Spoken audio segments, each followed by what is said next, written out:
few of them, Democrats, were pro-life, too. Senator Harry Reid among them.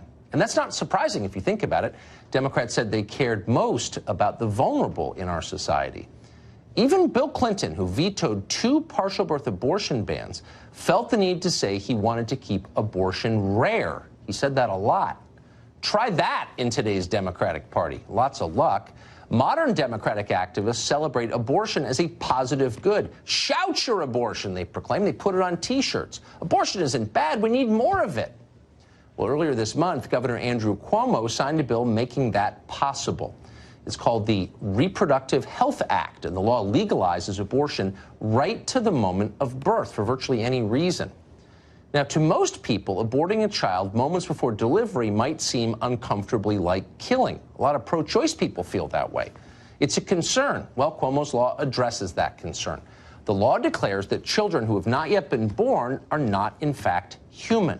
So don't worry about it. Cuomo illuminated the new World Trade Center in Lower Manhattan with pink lights to celebrate the bill signing. He described it as a profound moral victory. Now, the national press didn't spend a lot of time covering this. No matter how much you might like Roe v. Wade, maybe you love it. There's still something pretty ghoulish about celebrating third-term abortion. Maybe that's why only a tiny percentage of American voters support it, around 13%. Small percentage.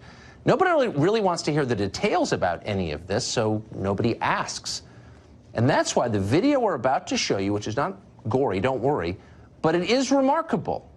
In it, a Virginia Democratic lawmaker called Kathy Tran explains in detail a bill she's introduced that will remove all restriction on late-term abortion. She was asked, well, what would that mean exactly?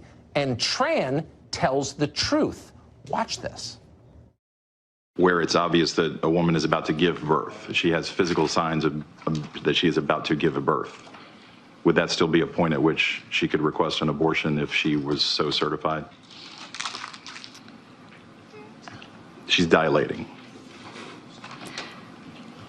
Mr. Chairman, that would be a decision that the doctor, the physician, and the woman would make. I understand that. I'm asking if your bill allows that. My bill would allow that, yes. So, abortion at the point of dilation. If you're confused about what that means, ask anyone who has given birth. And then think about it for a second. There's a lot going on, obviously, but just think about that for 1 second. You may be pro-choice. Are you okay with that?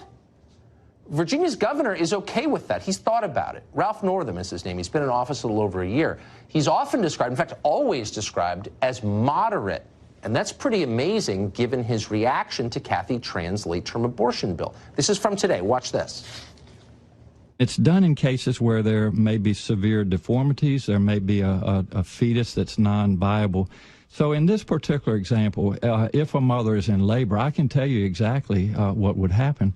The infant would be delivered, the infant would be kept comfortable, the infant would be resuscitated if that's what the mother and the family desired, and then a discussion would ensue between the physicians and the mother.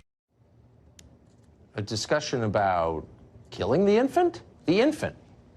He's direct enough to call the infant what the infant is. But again, the infant would be delivered and resuscitated if that's what the mother desires. Quote, in other words, the governor of Virginia has just told us in public on camera that it's okay to kill a child after the child has been born.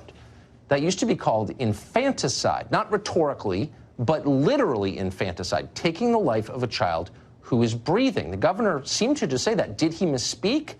Well, you'd hope, but no, he didn't. Ralph Northam is a physician.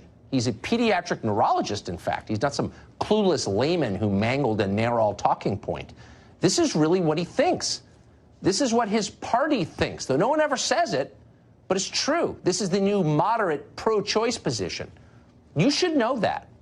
Lisa Booth is a senior fellow at the Independent Women's Voice, and she joins us tonight. Lisa, thanks very much. So this is one of those trends that's kind of escaped notice. It's not just in the 2 states we highlighted, Virginia and New York. There are also bills in Vermont and Rhode Island and probably a bunch of other states to allow this. Tell us what you found out about this legislation. Yeah, I think what's pretty terrifying, or as you pointed out, gone are the days of President Clinton saying that abortion should be, safe, legal, and rare. And now you have people like Governor Ralph Northam, who's supposed to be a moderate, openly advocating for infanticide. And what we've seen with this trend is Democrats embracing abortion up until the moment of birth. And what I think is so interesting about this is Democrats are now embracing this position that is wildly out of touch with the majority of Americans. You look at a Marist poll done in January, and 75% of Americans only supported abortions for 3 months and below, including 61% of 61% of people who were pro-choice even only supported that. And the reason being is because you look at abortions at the third trimester, it's barbaric. You're talking about injecting a baby that is viable at this point outside of the mother's womb in the head, torso, or heart with digoxin and forcing this child into a full lethal cardiac arrest. The mother is then going to carry this dead child in her womb for 2 to 3 days and then have a stillborn baby. So that is why you have the majority of Americans that oppose this kind of thing. Well, it's just so interesting that this is happening, and it's coordinated by abortion providers, who obviously are major donors to the Democratic Party. But it's happening at exactly the same moment that the party is working itself into a frenzy of moral concern about people who are in our country illegally, about climate change. The message is this is a party that really cares, and yet here you have a sitting Democratic governor saying, yeah, you get to kill the kid, the child, if you want. Has anybody said anything about this on the Democratic side? I have not heard much from the left on this outside of, endorsing it like Governor Andrew Cuomo obviously did when he signed the Reproductive Health Act into law in New York City. But you're right, Tucker. The left tells us that a wall is immoral, but this is somehow moral.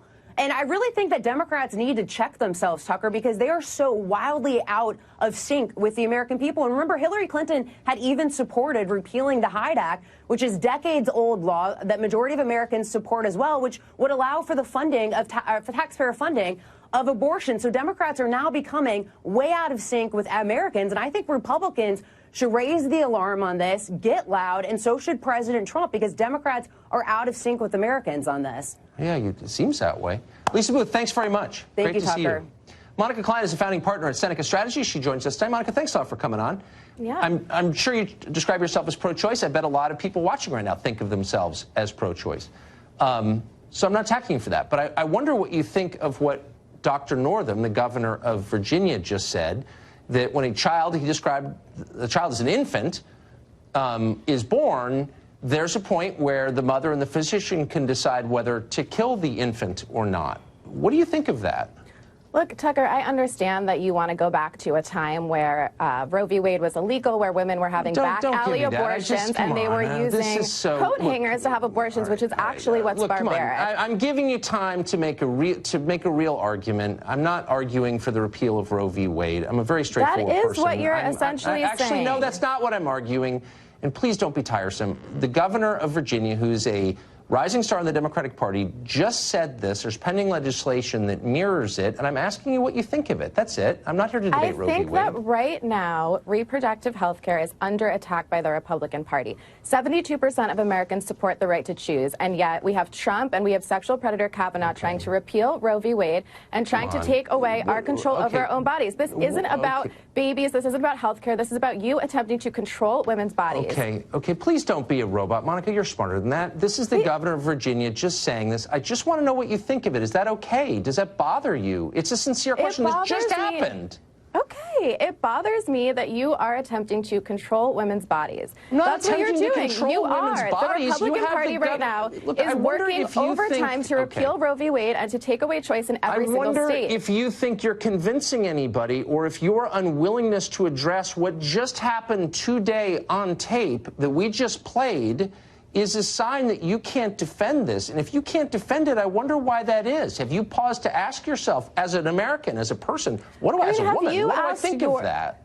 As a woman, what do I think of it? Have you asked yourself why you spend so much time talking about this rather than thinking about why your party is trying to repeal Roe v. Wade and control women's bodies? Right now, there are 7 states where there's only 1 abortion clinic, There are 4 states with trigger bans where we would, if Roe v. Wade is repealed, women cannot get reproductive health care. This is about a woman's right to choose, and you, as a man, should not have a single say in that.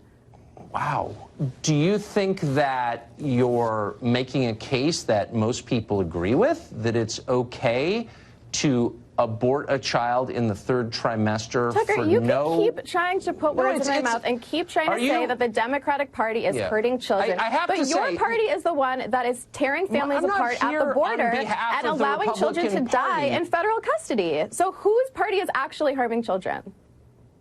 Wow. Let me just ask you one quick question. I mean, this is obviously a pointless conversation. And I think less of you after, I have to say. I already think less of you, so don't it's an honest question. Have you thought about it?